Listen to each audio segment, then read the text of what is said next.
Magandang araw mga kaibigan. Gusto kong i-share sa inyo itong napanood kong Facebook reel.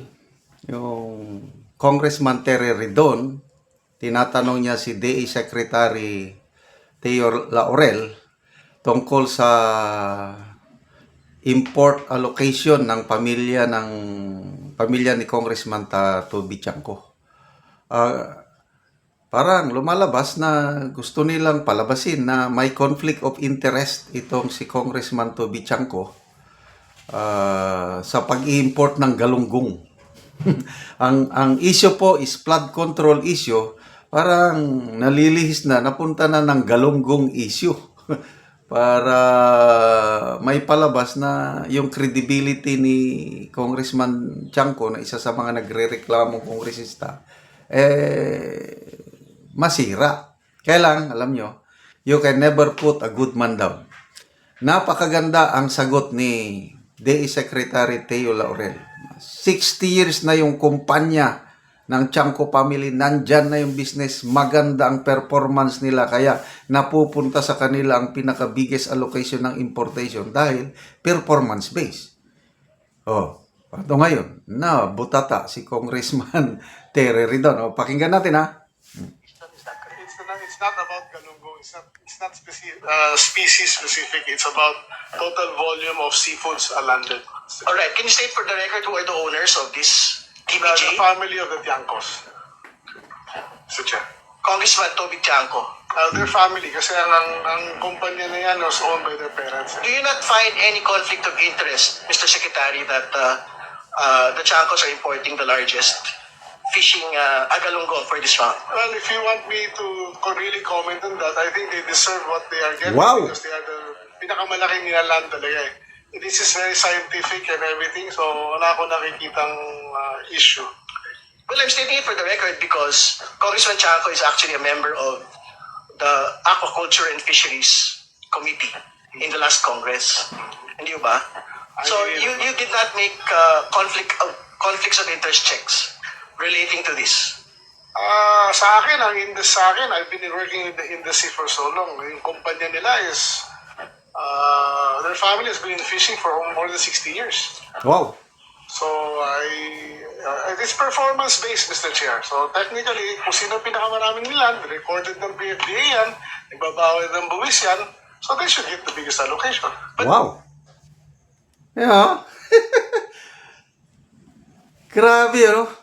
Halatado na kung sino yung mga nagsasalita, lalagyan nila ng issue para masira nila ang credibility ng mga nagsasalita.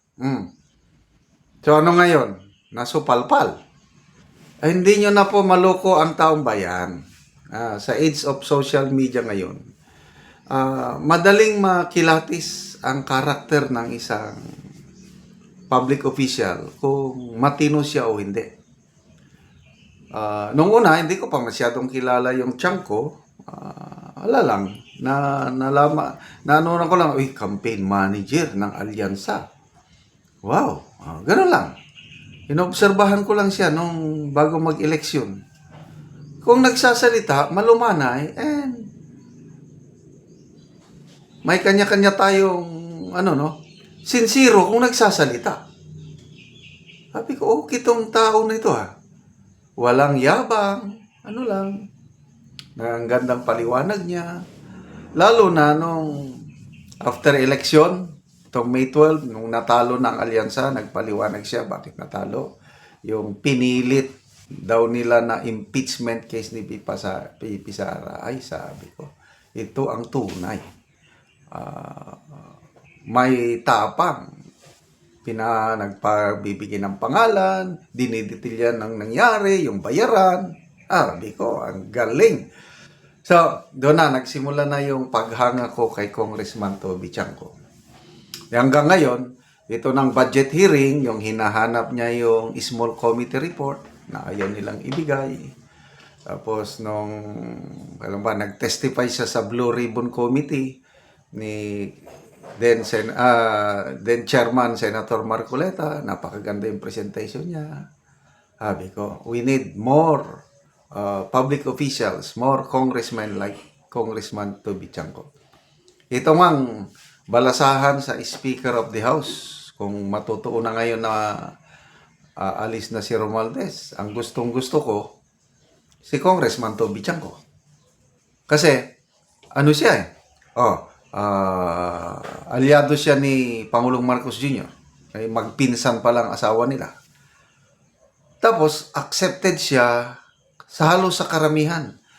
Kahit tayong mga DDS, marami ang bumibilib sa integridad ni Congressman Toby Chanco. So, sana nga siya, kailang parang yung nabasa kong post ng ABS-CBN kahapon, 3 ang pinagpipilian. Kung aalis na si Romualdez, yan, Congressman Toby Chanco, mayroong Congressman Garcia, sa Bataan ata ito, Zambales, and then Congressman D ng Isabela. Yan ang pinagpipilian at ang parang nakapasa sa Malacanang yung Congressman D. So, abangan natin mamaya kung ano ang totoong kaganapan, kung matuloy na bang mag-resign o mag-leave of absence si Speaker Romualdez. So ito, balik tayo sa isyo.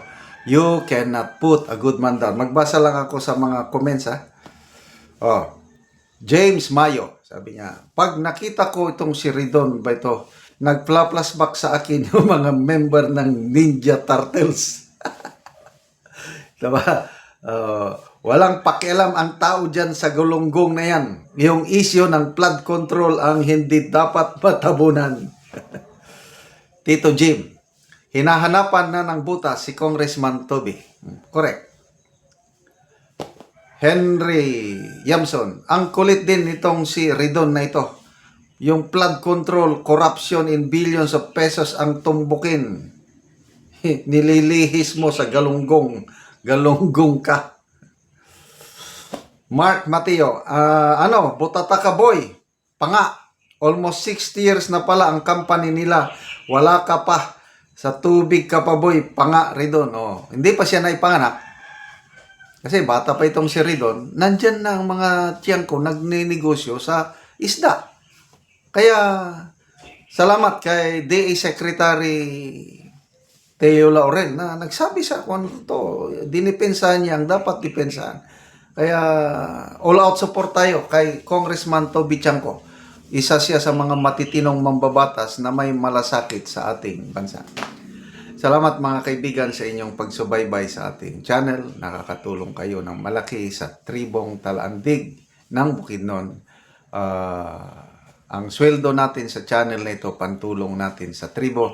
Sa ngayon, namimigay tayo ng livelihood assistance sa kanila. Nagpapatanim tayo ng saging lakatan at Arabica coffee.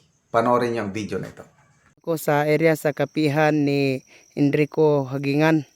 So anak ni siya ni Angkol. So karon ako silang bisitahon. Og maayong buntag diante. Buntag. So mag-abono. So gitabonan human sa pag-abono. So muna ning itsura sa kapi nga isa na siya kabulan. Pusuin naman ako. So naanay kuan niya, naanay mga sanga-sanga. Humana niya ang itsura niya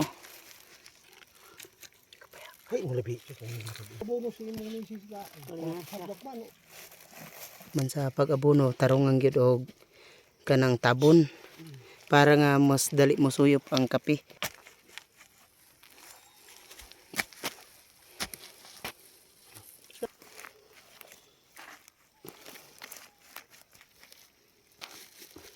Mas tambal siya eh. Og karon human sa pag-abono naga-spray na pod. Langos pa diyan. Ano?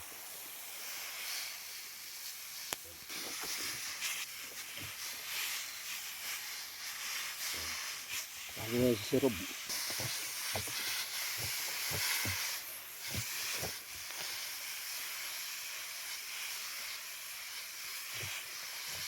Sa Ginoo og sa nagsuporta sa pagtanom og kape.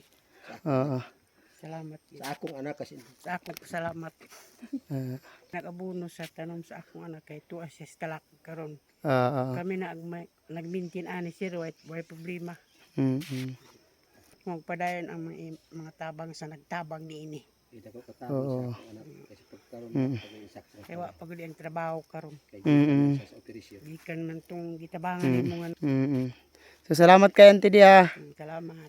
Sige, salamat. So 300 ni siya ka punuan ang tanom sa kapihan ni sa anak ni Auntie.